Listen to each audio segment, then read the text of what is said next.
Cerita perselingkuhan ini datang dari keluarga Anto Pamuji. Pria asal Kutai Kartanegara ini sehari-harinya berdagang keliling.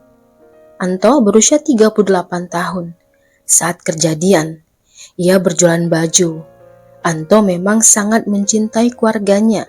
Sebab itulah ia rela 4 hari di jalanan menjual barang dagangannya. Anto memang berpindah-pindah. Hal ini ia lakukan untuk mencari pelanggan yang mau beli dagangannya. Selepas dagangannya laku banyak dan yakin sudah membawa uang yang cukup, Anto pulang ke rumahnya. Di rumah ada istrinya Eka yang sudah menunggu. Tak banyak info mengenai keluarga Anto, apakah sudah punya anak atau belum. Biasanya sampai di rumah, uang hasil dagangannya ia kasih ke Eka. Anto memang jarang di rumah, kadang-kadang hanya 2 hari saja. Anto memang pekerja keras, ia tahu punya tanggung jawab termasuk biaya kontrakan rumahnya. Setelah sekian lama menikah, belakangan Anto merasa istrinya berubah, jadi lebih dingin kepadanya, lebih cuek dan sibuk main handphone. Anto sempat bertanya kenapa Eka bersikap demikian. Namun Eka mengelak dengan beralasan jika itu hanya perasaan Anto saja. Bisa jadi karena kelelahan jualan. Alasan itu tak cukup membuat Anto percaya jika tidak terjadi apa-apa dengan Eka. Bulan berlalu, Anto semakin yakin ada yang beda dengan Eka. Ditambah lagi Eka melarang Anto memegang handphonenya. Anto semakin yakin jika Eka selingkuh.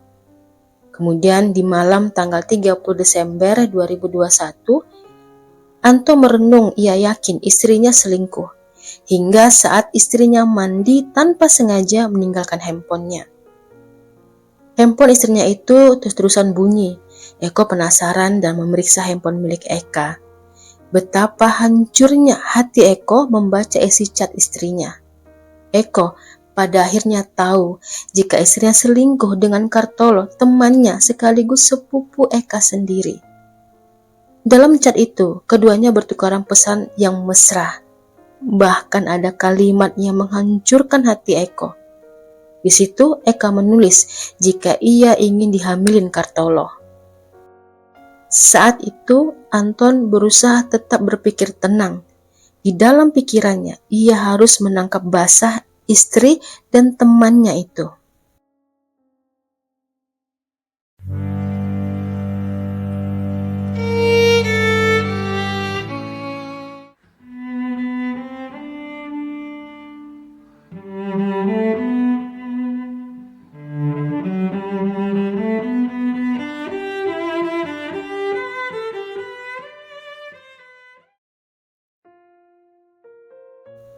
Setelah Eka selesai mandi, Anto menghampiri istrinya itu. Ia bilang akan pergi besok untuk berjualan pakaian. Keesokan harinya, sekitaran jam 10.30 siang, Anto pergi. Namun, tanpa disadari Eka, Anto balik dari belakang dan masuk dari jendela. Dari jendela, Eko naik ke atas plafon rumah sewanya. Di sana ia memantau kondisi rumah dan istrinya. Hampir 2 jam, bahkan Anto sampai pegal. Sekitaran jam 12.30 siang, Eka tampak keluar rumah. Tak lama balik masuk dan diikuti Kartolo, lantas menutup pintu. Keduanya duduk di ruang tamu. Dari atas plafon, Anto melihat 2 manusia itu bermesraan. Anto mulai naik darah, tapi masih memilih menunggu. Tak lama 2 manusia itu yang tak tahu malu itu masuk ke kamar dan mengunci pintu. Dalam kamar itu, di ranjang Anto, tempat ia bersirahat setelah berhari-hari tak pulang ke rumah, kedua manusia itu berbuat dosa besar. Anto yang sudah tak tahan berteriak dari atas, lantas turun ke ruang tamu. Anto berlari mengambil sajam dari dapur. Anto berusaha mendobrak masuk, tapi ditahan Kartolo. Lantaran pintu dari triplek, pintu pun berhasil didobrak Anto. Kartolo, ia serang dengan sajam yang dia ambil dari dapur tadi. Kartolo memang sempat kabur dari jendela bahkan tanpa busana. Kini tinggallah Eka. Eka menangis minta ampun. Namun sakit hati, rasa kecewa tidak dihormati sebagai suami membuat Anto tidak bisa menahan amarahnya. Eka diserang Anto dengan sajam yang sama. Eka berteriak minta tolong. Eka juga sempat berlari ke depan, namun roboh di depan pintu. Tetangga yang mendengar teriakan Eka berlarian keluar.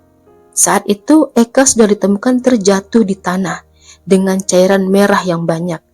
Ada 5 bekas luka akibat serangan sajam dari Anto. Tetangga lantas memanggil ambulans. Beruntungnya, 2 manusia itu selamat setelah keduanya mendapatkan transfusi darah.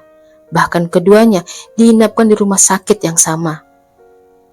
Sementara itu, Anto dengan sadar, dengan gentle berangkat sendirian pergi ke Polsek Trenggalong. Ia mempertanggungjawabkan semua perbuatannya.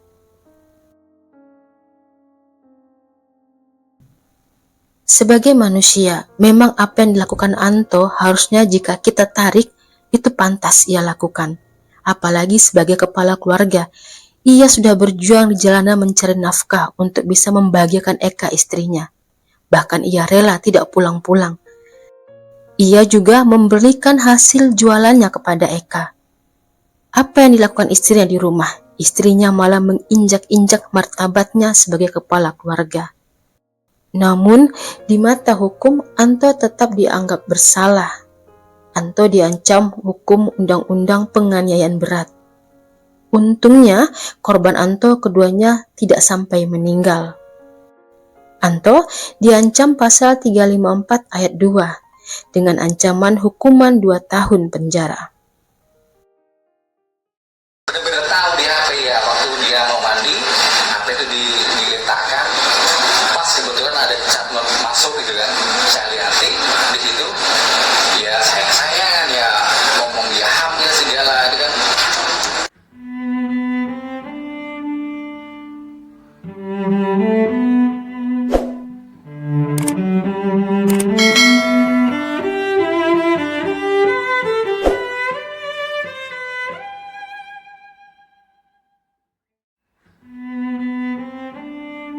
Halo semua, terima kasih sudah mendengarkan cerita dari saya. Sampai ketemu di cerita lainnya.